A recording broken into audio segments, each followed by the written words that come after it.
നമ്മുടെ മാതൃഭാഷയായ മലയാളം ആഗോളവേദിയായ ഐക്യരാഷ്ട്രസഭയിൽ മുഴങ്ങിക്കേട്ടത് അമ്മയിലൂടെയാണ് എന്നത് ഓരോ മലയാളിക്കും അഭിമാനമാണെന്ന് സാംസ്കാരിക വകുപ്പ് മന്ത്രി സജി ചെറിയാൻ പറഞ്ഞു. അമ്മയുടെ ഐക്യരാഷ്ട്രസഭാ പ്രസംഗത്തിന്റെ രജത ജൂബിലിയുടെ ഭാഗമായി സംസ്ഥാന സർക്കാരിന്റെ ആദരം അമ്മയ്ക്ക് സമർപ്പിക്കുകയായിരുന്നു മന്ത്രി സജി ചെറിയാൻ. അമൃതവർഷം 72 എന്ന ഈ മംഗളകരമായ ചടങ്ങിൽ കേരള സാംസ്കാരിക വകുപ്പ് മന്ത്രി എന്ന നിലയിൽ പങ്കെടുക്കുന്നതിൽ എനിക്ക് അതിയായ സന്തോഷമുണ്ട്. നമ്മളെല്ലാവരും ഇവിടെ ഒത്തുചേർന്നിരിക്കുന്നത് ലോകമാകെ സ്നേഹത്തിൻ്റെയും സേവനത്തിൻ്റെയും വെളിച്ചം പരത്തുന്ന നമ്മുടെ എല്ലാം പ്രിയപ്പെട്ട അമ്മയുടെ 72ാമത് ജന്മദിനം ആഘോഷിക്കാനാണ്. അമ്മയ്ക്ക് ഞാൻ കേരളത്തിന് വേണ്ടി ജന്മദിന ആശംസകൾ അർപ്പിക്കുകയാണ്.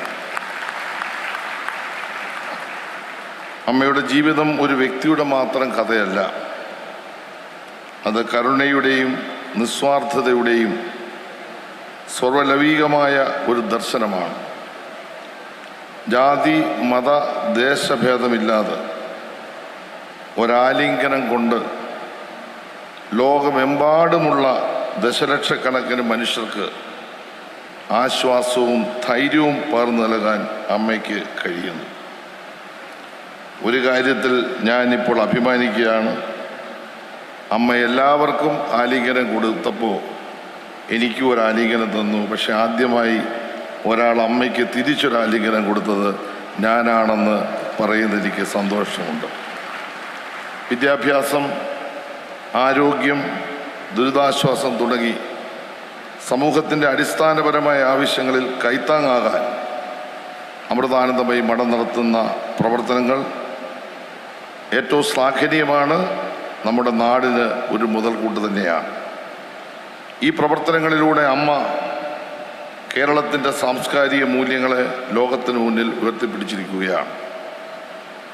ഈ വേളയിൽ ഇവിടെ സ്വാമിജി സൂചിപ്പിച്ചതുപോലെ മറ്റൊരു ചരിത്രപരമായ മുഹൂർത്തം കൂടി നമ്മൾ ഓർക്കേണ്ടതുണ്ട്. അമ്മ ഐക്യരാഷ്ട്രസഭയിൽ മലയാളത്തിൽ പ്രസംഗിച്ചതിൻ്റെ 25ാമത് വാർഷികമാണ് ഇന്ന് ഇവിടെ കടന്നുപോയത്. അമ്മയ്ക്ക് ഞാൻ പ്രണാമം അർപ്പിക്കുന്നു, അഭിനന്ദനം അർപ്പിക്കുന്നു. മലയാളിക്ക് വേണ്ടിയും മലയാളത്തിന് വേണ്ടിയും എല്ലാ ഭാവുകങ്ങളും അമ്മയ്ക്ക് ഞാൻ നേരുകയാണ്. ആ പ്രസംഗം അത് പൂർണ്ണരൂപത്തിൽ ഇവിടെ കാണിക്കാൻ കഴിഞ്ഞില്ല എന്നതുകൊണ്ട് അത് കാണാതിരിക്കരുത്. ആ പ്രസംഗം ഞാൻ പൂർണ്ണമായി കേട്ട ഒരാളാണ്. ലോകസമാധാനത്തെക്കുറിച്ചും മാനവീയതയെക്കുറിച്ചും അമ്മയുടെ ഉത്കൃഷ്ടമായ ചിന്തകൾ നമ്മുടെ മാതൃഭാഷയായ മലയാളത്തിൽ ആഗോളവേദിയിൽ മുഴങ്ങിക്കേട്ടത് ഓരോ മലയാളിക്കും അഭിമാനമായ നിമിഷമായിട്ടാണ് ഞാൻ അതിനെ കണ്ടത്. നമ്മുടെ ഭാഷയുടെയും സംസ്കാരത്തിൻ്റെ ശക്തി ലോകത്തിന് മുമ്പിൽ തെളിയിക്കാൻ ആ പ്രസംഗം നിമിത്തമായി. പലപ്പോഴും നമ്മുടെ സംസ്കാരത്തെയും നമ്മുടെ ജീവിത രീതിയെയും നമ്മുടെ ശൈലിയെയും നമ്മുടെ ഭാഷയും വിസ്മരിക്കുന്നവർക്കുള്ള ഏറ്റവും നല്ല സന്ദേശമാണ് അമ്മ ആദ്യമായി ലോകത്ത് മലയാളത്തിൽ നടത്തിയ പ്രസംഗം എന്ന് വിശേഷിപ്പിക്കാൻ ഞാൻ ആഗ്രഹിക്കുകയാണ്. മലയാള ഭാഷയുടെ മഹിമ ലോകത്തിൻ്റെ നിറയിലെത്തിച്ച ഈ മഹാവ്യക്തിത്വത്തിന് ഈ ചരിത്രപരമായ നിമിഷത്തിൻ്റെ വാർഷികത്തിൽ കേരള സർക്കാരിൻ്റെ സാംസ്കാരിക വകുപ്പിൻ്റെ ആദരം ഞാനിവിടെ സമർപ്പിക്കുന്നു. ഇത് കേവലം ഒരു ആദരവല്ല, മറിച്ച് ആത്മീയതയിലൂടെ സാംസ്കാരികമായ ഉണർവ് ലോകത്തിന് നൽകിയ അമ്മയോടുള്ള നമ്മുടെ എല്ലാം കൃതജ്ഞതയുടെയും ബഹുമാനത്തിൻ്റെ അടയാളമാണ്.